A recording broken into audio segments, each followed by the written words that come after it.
welcome to episode number 7979 on Radio Cop Nation. I'm Alpha Mike, your host. Today's program, we will be talking about Bring Back the Warrior. And it's a confusing topic for many people, especially our friends on the left. They don't understand it. They actually believe that police officers and law enforcement personnel are trained in this cynical element of a warrior spirit, ready to conquer the world, not serve the world. But my friends, I don't want you to be hoodwinked in any way. That's why we've brought in our superhero guest, the cop, and we will discuss this program today, Bring Back the Warrior Spirit, and what that means. But before we dive into that, as you know, we have to keep up appearances.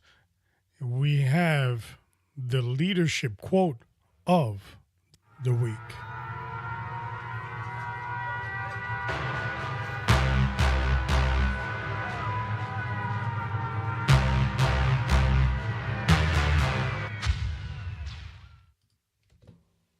Leadership and learning are indispensable to each other.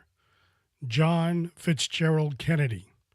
Leadership and learning are indispensable to each other. They go hand in hand.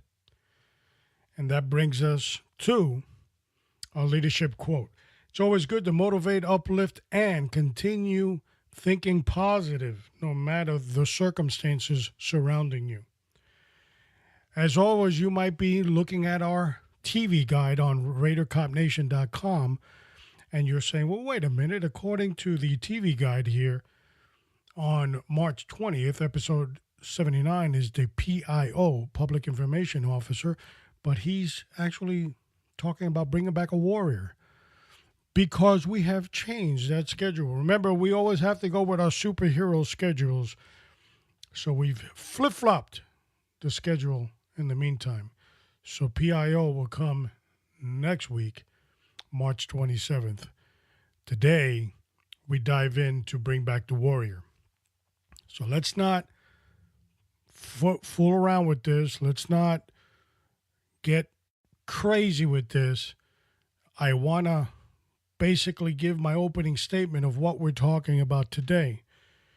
Now, the prior administration of Barack Obama, they did police reform. They thought that there was a need for police reform, and they basically said, well, because of the Ferguson shooting and other incidents with police officers, we need to reform it.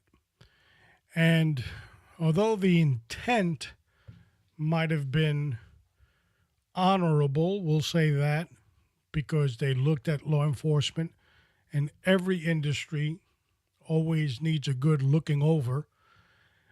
But the political aspect of what attacked their resolve is what is troublesome. Now, when you say reform, police work is always interchangeable because communities change and people have to, and agencies have to react to that community. The climate changes. I remember starting off in law enforcement, there was no such thing as an actual cell phone that could record and put you on some drastic thing that nobody ever heard of called YouTube. And I didn't even know what a hit was back then, or a hashtag. But today, it's a part of our society. So law enforcement has to change to that as well. But this committee, they had other things that they were looking at, and they were looking at a mindset, and they were troubled by the mindset. They created a narrative that police officers had a warrior mindset and to conquer its citizens, not serve them.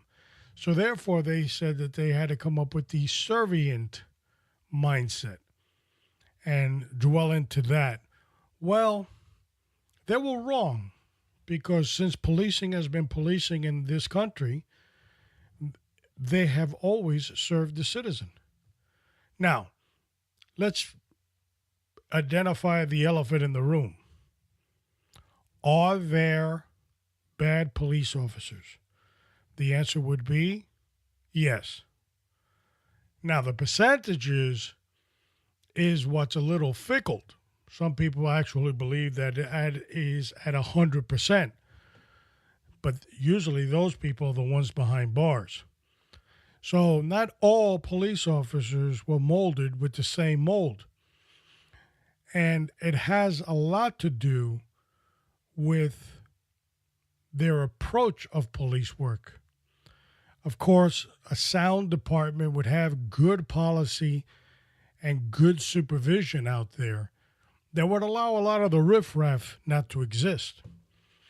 A lot of times, at least in my experience, when you had a rogue officer running away with the script, it was because he had a weak supervisor that didn't know how to address the problems or decided to become deaf, dumb, and stupid.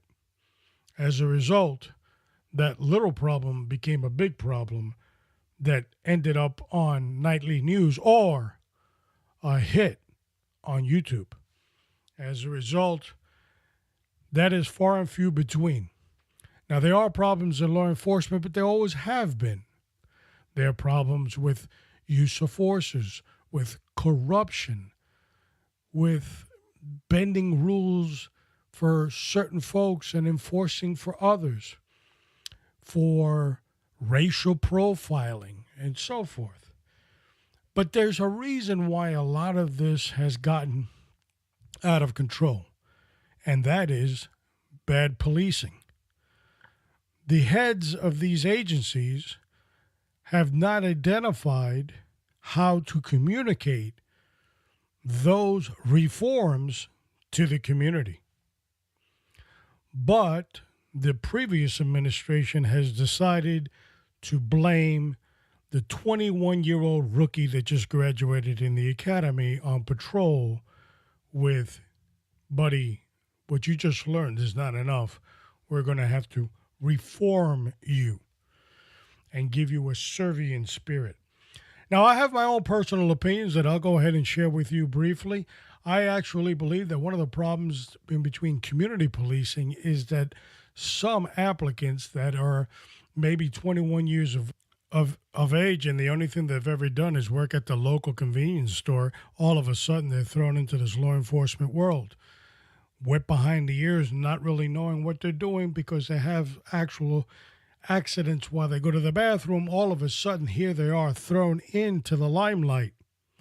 They live in a suburb. They live in a nice community.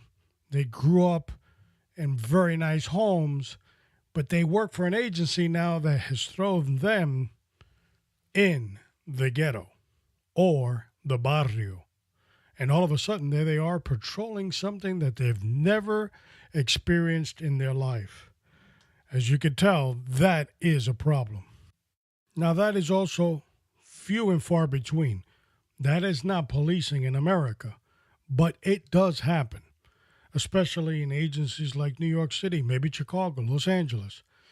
These young applicants living in suburbs are all of a sudden thrown into areas that they've never even seen, and they have to deal with that culture. And that, my friends, is a scary proposition. So the president, Obama at the time, wanted to do police reform. He got together his committee. Some people on the committee were excellent law enforcement officers, and some were bleeding liberals that had absolutely zero law enforcement experience. They were not even law enforcement officers. And here they were busting chops on this committee. So, as you can assume, the attitude of the committee was, we're going to get them today. So they came up with a lot of areas of what they believed needed reform. One of them was use of force. It was also a data system to identify troubled officers, like they do in school. So they wanted to put the same mentality in policing. And they also wanted to get into better training. All of a sudden, the training that the officers had is not good enough. We're going to give them better training, whatever that is. And why do they have to be so scary with all this military garb that they're wearing? Why can't they just be officer friendly on patrol with patent leather shoes and a cap and not look so scary? So they took away the military surplus. All this, my friends, was revoked by the current president, and it is business as usual. Now, there's a need for officers to have tactical gear. There's a need for officers to also do the right thing in policing. For me to brush with one stroke, everything is bad if you wear tactical gear, then that would be wrong.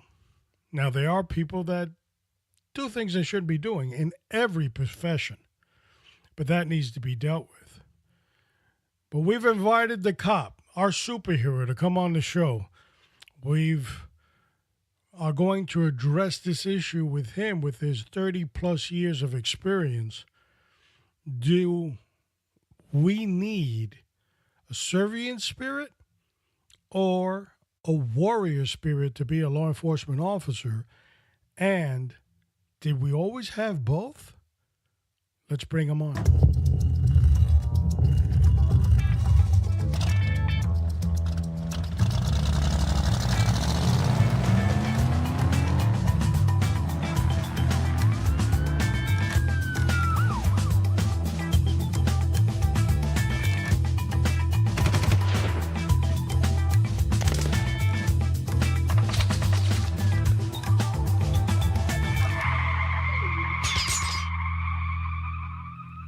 Well, our superhero's here, the one you've been waiting for, the cop. Welcome back to the show, buddy. Well, thank you, sir. I appreciate it. It's good to be here, my brother. We are always blessed with your presence and your wisdom, and today we need your wisdom more than ever. We have created this show, Bring Back the Warrior, because back during the prior presidential administration of Barack Obama, he created police reform. And some of those reforms, I was telling the audience, was, of course, military surplus they couldn't have. But one of the things that the committee that he created was to form a new mindset in police officers from a warrior mindset to a servient mindset, which it kind of perplexed a lot of people in the industry when this was being done. But reform is political, and they went ahead and put a huge report together for him. He signed it and as an executive order, and the rest is history. Later, the president takes it out with another executive order. But the question is today, and your opinion, of course, and your wisdom. Back in 2016, when they were starting all this, there was an outcry for police reform. If you believe that there was reform, what area needed to be reformed or nothing needed to be reformed? Well, first of all, that report was really good to start fires with. It was a useless piece of material, but basically this was created on the mentality that the police are the problem, and their failures and lack of training and police abuses was creating crime, which, as you and I know as seasoned police officers, it's nonsense. But they based it on 6 pillars: building trust with the community, policy and oversight, technology and social media, community policing, training and education, officer wellness and safety. These are the things that we have done our whole careers in law enforcement. I've been a police officer for 31 years. This is nothing new. Of course, they try to tweak it for their political agenda. The one that reform has changed, and police work is constantly evolving into changing. So we're constantly evolving. We have to keep up with the times. Like for pillar number 3, technology and social media, that's always evolving. Technology is always evolving. What they were asking, what the committee was asking, is that police uniform departments use social media and technology to reach out to the community, to talk about what their expectations are, to be more transparent, to show more accountability. We've been doing that. We've been doing that forever. Right. And, ever since Facebook came out, we've been doing that. This is nothing new. Community policing has been around my whole career. It went from community policing to problem-solving policing. It's there. It's getting into the neighborhoods and getting out there with the community, working with the community. Nothing new. And training and education. Well, we're constantly training. Mm-hmm. Oh, this is nothing new. We train every year, 2 or 3 times a year, in different areas of law enforcement. Of course, their type of training was more for us to be more tolerant to criminals. That's what they wanted us to do. They wanted us to be more capable of dealing with, the raising immigration problem, the different cultural needs, which we've been doing cultural diversity training for the last 30 years. Yeah. Nothing new. This is nothing new. But, they did it in a very nice little package and presented it to the world. And then if you're looking at this and you know nothing about law enforcement, you're like, it's a good idea. But it's nothing new. It was a waste of time and a waste of money. And then the last one, officer wellness and safety. Now, when you look at that, I'm thinking, hey, we need to get these cops out of the donut shops and get them into shape. Well, that's not what it's about. It's basically giving police officers tactical advantages by training them and giving them ballistic vests and giving them first aid kits. That's basically the nonsense of that one pillar. Well, guess what? We've been using bulletproof ballistic vests forever. I've always had a first aid kit in my police car. Nothing new. There's nothing new about what they created. Again, like you said at the beginning, it was political. And if you're asking me if we needed reform, yes. We're always changing. Law enforcement is a career, is a skill set that is constantly evolving and is constantly changing. That was a good point that you brought up when you said, yes, we need reform. Because a lot of people that are in law enforcement might say, no, everything that we're doing is fine. So saying that, yes, we needed reform because we're constantly changing is a great analogy, because communities change. People in the community change as well. Concepts of the community change. So police have to always change with that mentality. So that's a very excellent point. Well, and in today's day and age, the police officer today is dealing with a part of society that we didn't have to deal with, let's say, 20 years ago, which is technology. And technology changes day by day. Yeah. And police officers have to change towards that. Now, when you hear me say technology, of course, people automatically go to the computer.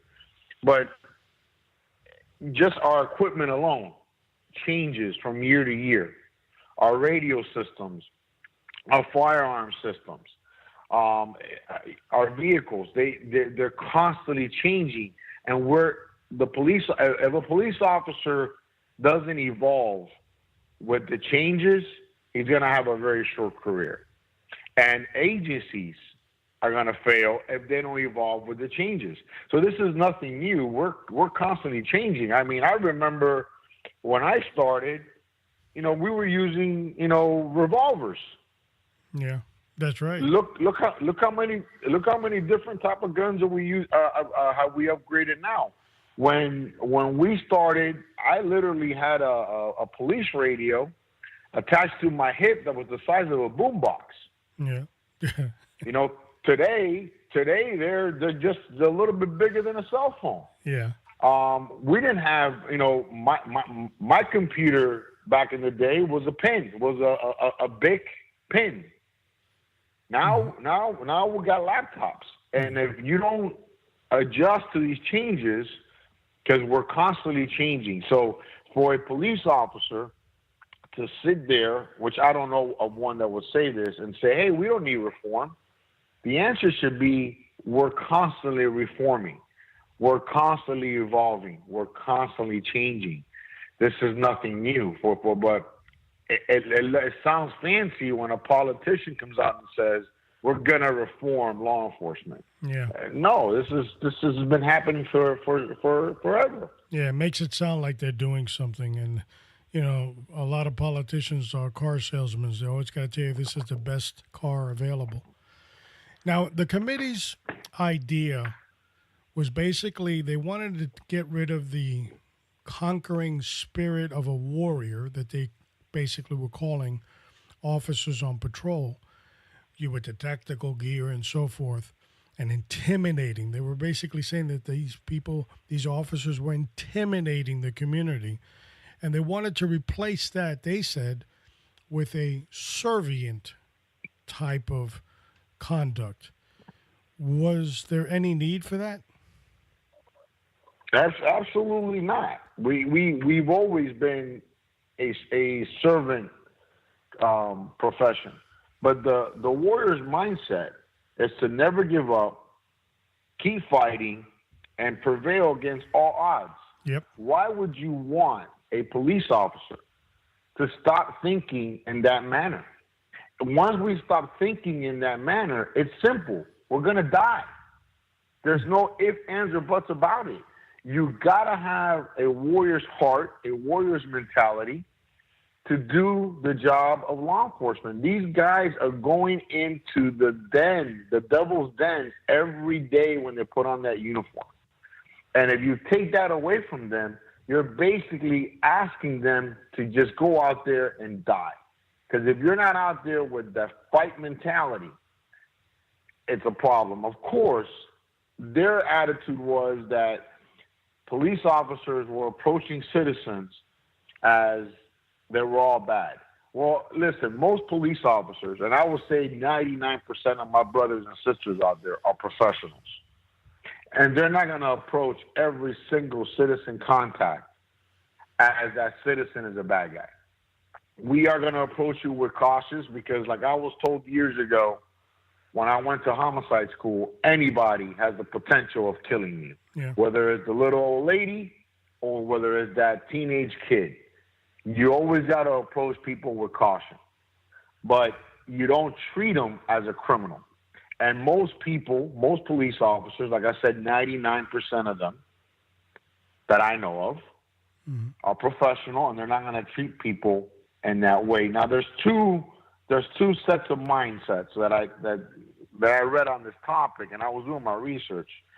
And there's the guardian mindset and the warrior's mindset, which the guardian mindset is it's one that the liberals are trying to present, which is it's nonsense because it's the same thing that we've done. Basically, a guardian mindset is to be trained more tactically without approaching the citizen as a potential enemy. Well, we all train tactically, and we don't approach every citizen contact as that person is the enemy. We don't do that.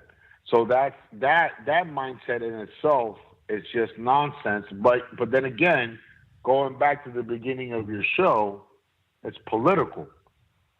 That gets votes. When a politician says that, it's gonna get them votes. So the answer to the warrior's mindset, we should never get away from that. I don't care if you're a politician, if you're a police executive, if you're just a regular beat cop on the street. We should never get away from that mentality. If that day ever was to come, that's the day I'm going to hang up my badge. Because you cannot do this job without having that warrior mentality.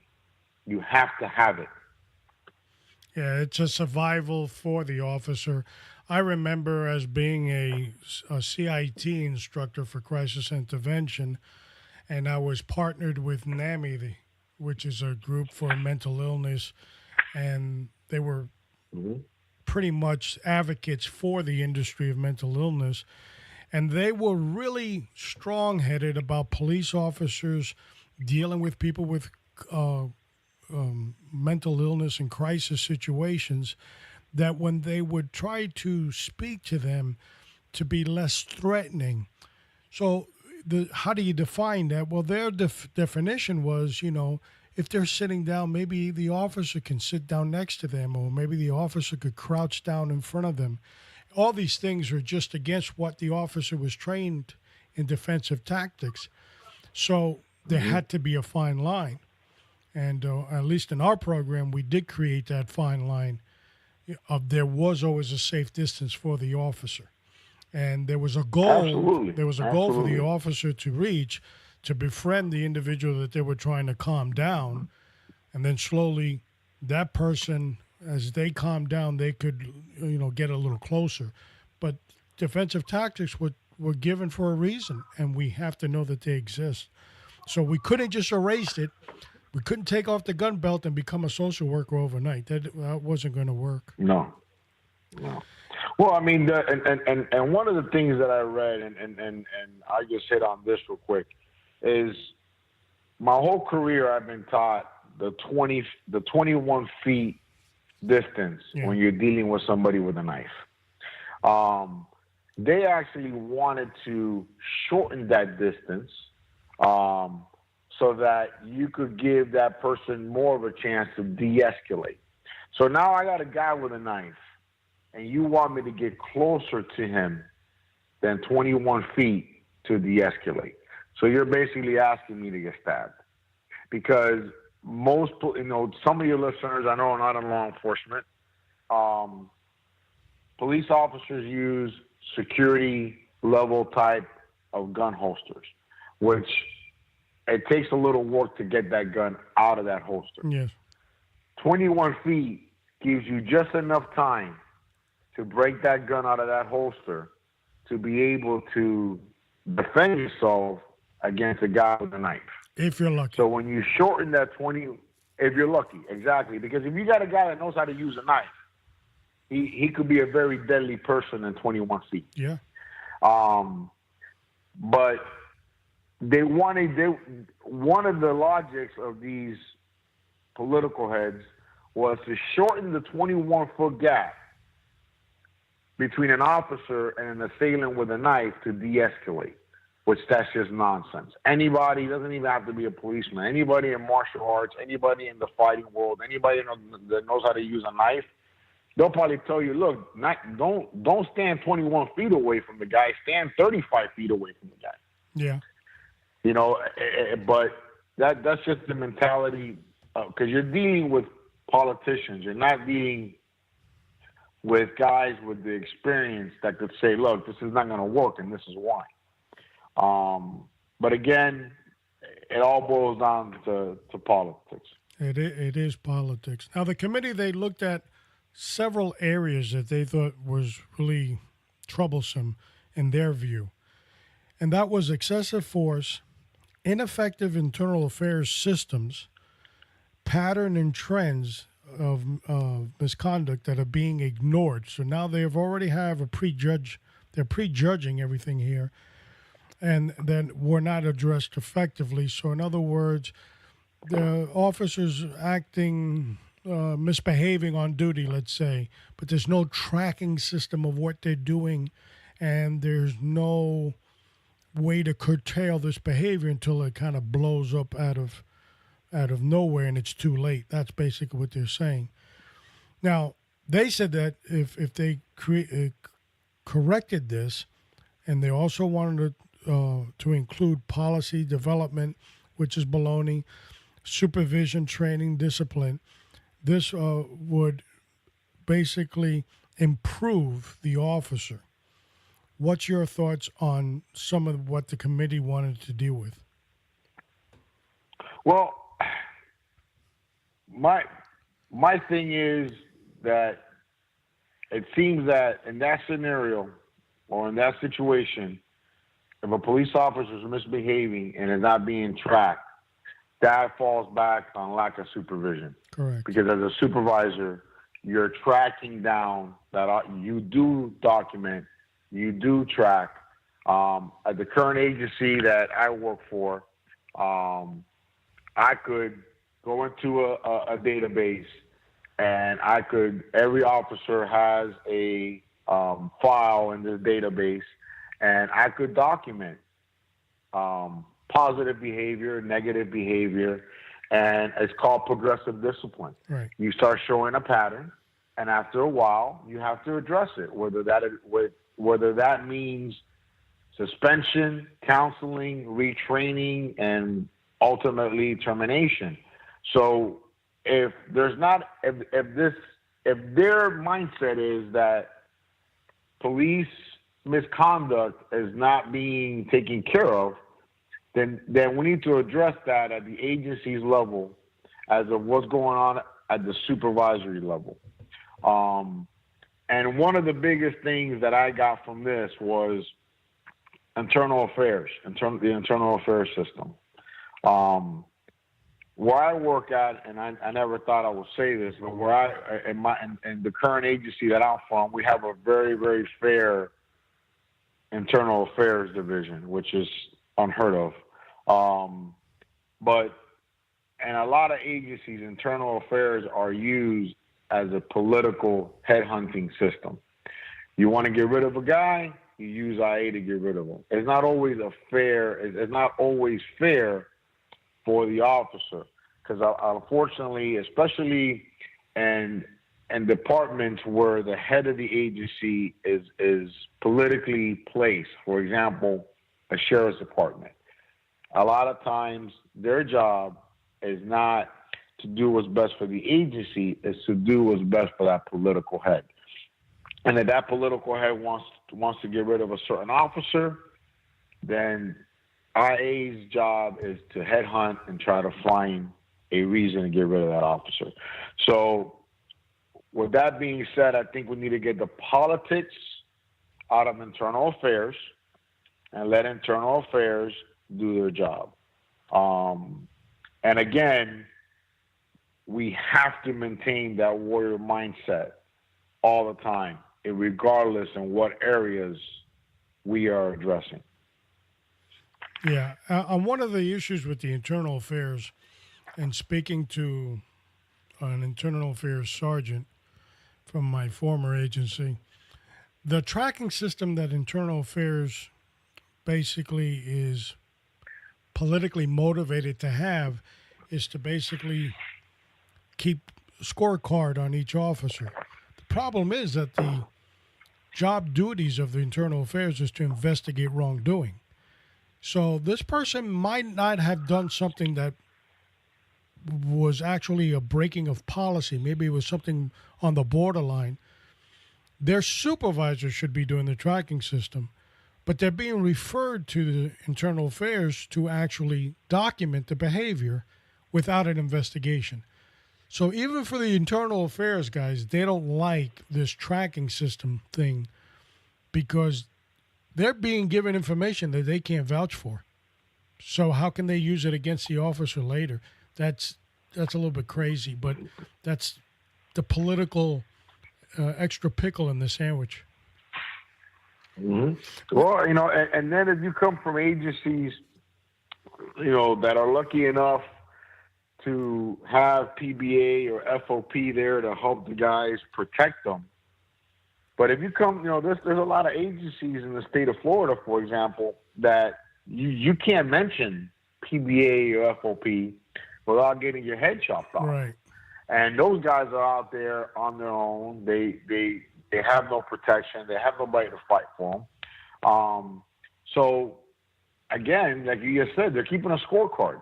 And police officers are no different than anybody else. They make mistakes, they learn from it, and they move on. Yeah. There are some mistakes that you just can't move on from, and I understand that, and I get that. But we all make mistakes, and some of these mistakes are corrected by retraining. Some of these mistakes could be corrected by counseling. Some of these mistakes could be corrected by suspension. It's not always cut the guy's head off. Right.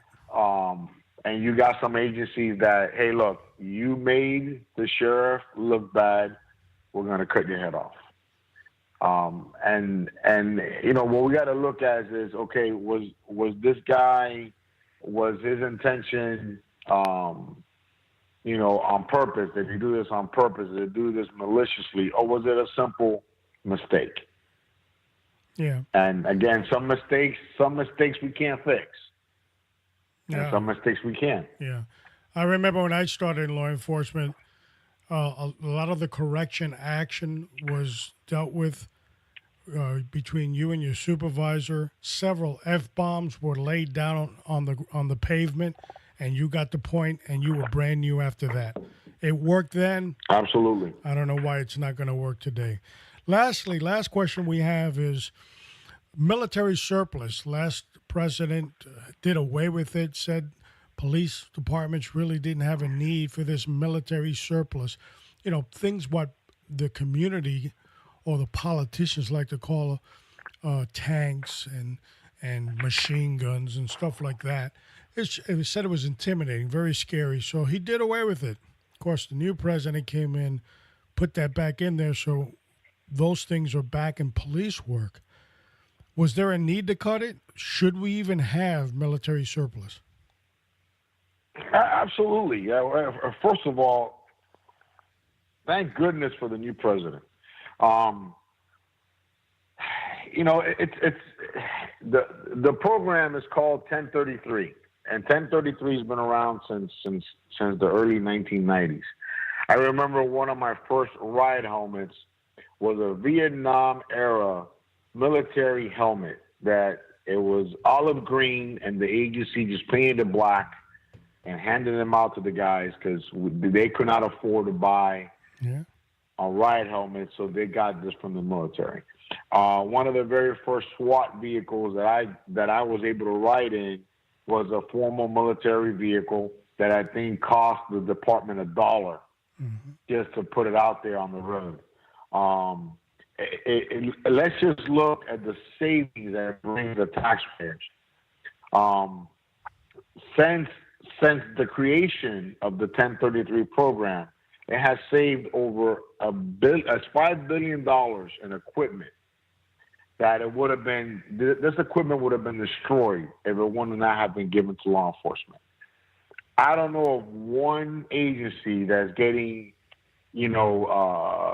50 caliber machine guns from the military. That's nonsense. They're getting stuff like clothing, bomb disposal gears, even things like cabinets, filing cabinets, fax machines that smaller agencies can't afford. They're getting these from the military, and these vehicles are not tanks. Yeah, they're upper armor. They're hardcore vehicles that are gutted out. Any machinery like machine guns and stuff like that are taken out of the vehicle. But that vehicle is used, for example, to ram through buildings, to get into buildings. There was 2 incidents in California and in Colorado where there was active shooters going on, and they were able to enter that building by crashing through the building with a military surplus vehicle, and they were able to save lives by using this vehicle. Yeah. So yes, it's a need. 1, it saves the taxpayers money, and 2, is equipment that otherwise agencies could not afford to get if it wasn't for the surplus program. So yes, I think it's needed. This was a knee-jerk reaction from the Obama administration during the Ferguson situation in 2014. And because of one incident that happened in the nation, he decided to take this away from the whole country. Bad decision. Should have never have happened. And the answer to your question is yes, we need it, and it should always be here to stay. As always, you bring wisdom and a lot of good ideas to the program. We thank you for having you on today's episode, Bring Back the Warrior, because without your 31 years of experience, we would be swimming upstream, not going with the stream. So thank you for your time and coming out on the show today. It was my pleasure, as always. Thank you for having me.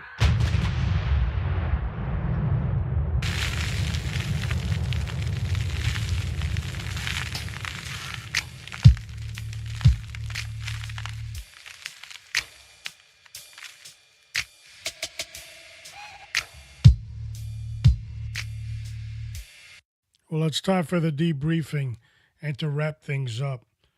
The Warrior, Bring Back the Warrior, was basically about reform. And we discussed how the previous administration wanted to do police reform. I hate to dive into that word. If you have children inside the room or anywhere inside a vehicle where you might be listening to this podcast, please go ahead and cover their ears now so they don't hear what I'm about to say. The word that I'm speaking of is politics.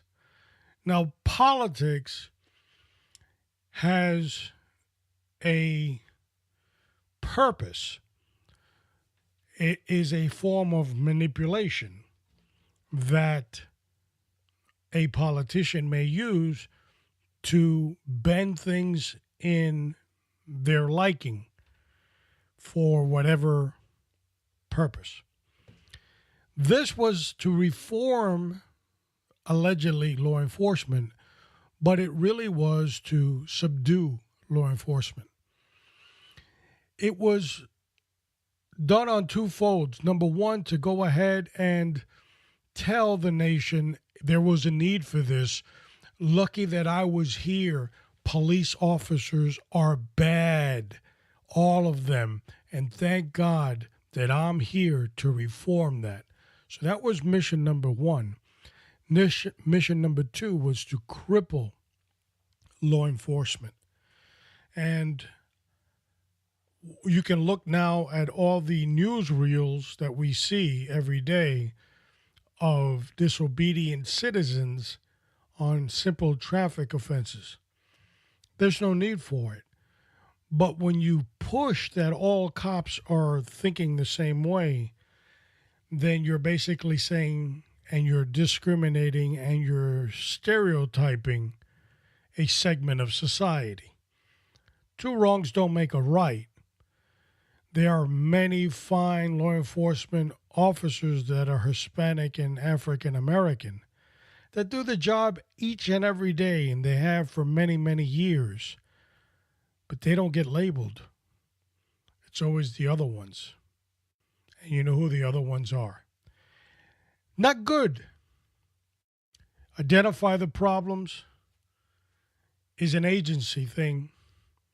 And to believe that there's agencies in this country that will cover things up, that there are conspiracies, then you're saying that the state system doesn't work. Here in Florida, where I was employed for 27 years, I can tell you that if my agency failed in any way to really investigate and enforce an incident, the scrutiny would go to the Florida Department of Law Enforcement. And that, my friends, was difficult. And of course, if the FDLE could not handle it, there was always the FBI in between hairspray investigations. There is a check and balance. There has been. You can ask Serpico, or you can ask police corruption cases that have happened in the 60s and 70s, the Knapp Commission that brought internal affairs to each agency. But today, that sinister scheme of saying, they're not being enforced or investigated, it's an easy sell because our young Americans today don't know what happened back in the 60s and 70s, and they don't have confidence And of course, we always have the media that will influence their judgment. As a result, we put layers and layers on top of things that don't need layers, and they collapse. This, my friend, this reform was nothing more than showboating. But I'm worried about one thing. Not if, but when our wacky friends on the left, our Bolshevik communist friends, take power. Not if, but when. These reforms will happen faster than you can blink twice. They will deregulate. They will cripple law enforcement as we know it. And they will achieve a lot of more things. Look at all the countries that have had socialism. This is a part of the program. Don't get hoodwinked into believing that this is a need because of discriminatory practices. That's why we have a Justice Department. Some of the people that might be listening to me know all too well about the Justice Department because they've been investigated by them. Was it easy? Did you get out of it with a wink and a nod? Or are you still paying and sucking wind to try to get out of the problem? My friends, there is a check and balances. As always, it has been my honor and my pleasure to be your host on Raider Cop Nation. Episode 79 in the books. Bring back the warrior. It's the only way that he or she will survive the tour and the career. Up next, episode 8080. PIO, the Public Information Officer with Wonder Woman. As we start making the necessary notifications to get superhero Wonder Woman on the air. Don't forget to pray for yourself, pray for your family, pray for your community, and pray for the agency that serves you. And most importantly, pray for the United States of America. This is Alpha Mike signing out.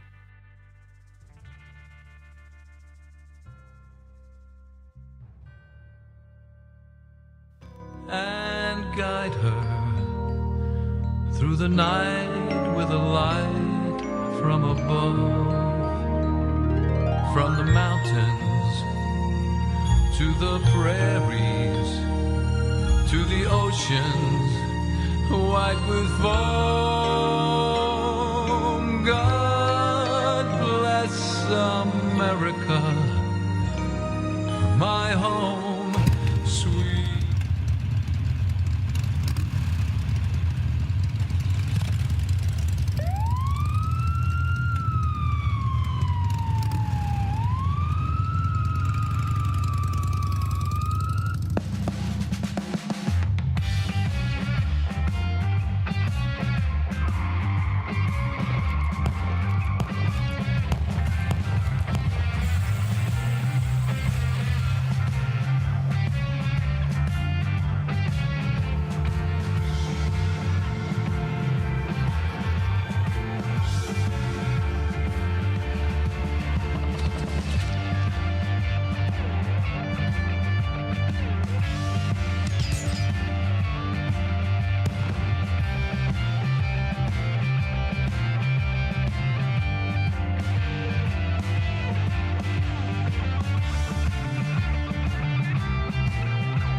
Just 1322.